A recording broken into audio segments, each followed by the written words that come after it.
ГСП онлайн. Городские новости сейчас.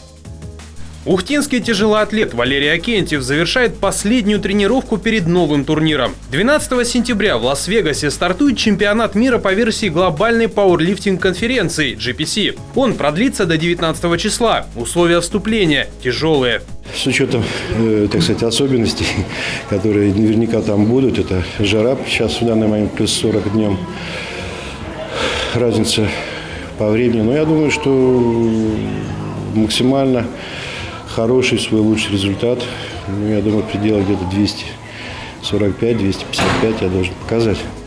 Из-за 12-часовой разницы по времени выступления выпадут на ночное время по Москве. Учитывая эти обстоятельства, атлет готовился, что называется, с запасом. На последней тренировке результат 255 килограммов в жиме. Это выше даже мирового рекорда по версии GPC. Особое внимание к прошлым ошибкам. Была одна ошибка у меня на последних двух турнирах. Это, в общем-то, при опускании штанги вниз в экипировочном дивизионе, в экипировочном жиме.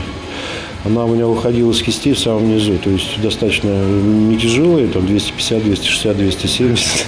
Вот, но в результате вот такой небольшой погрешности, в общем-то, получал нулевые оценки.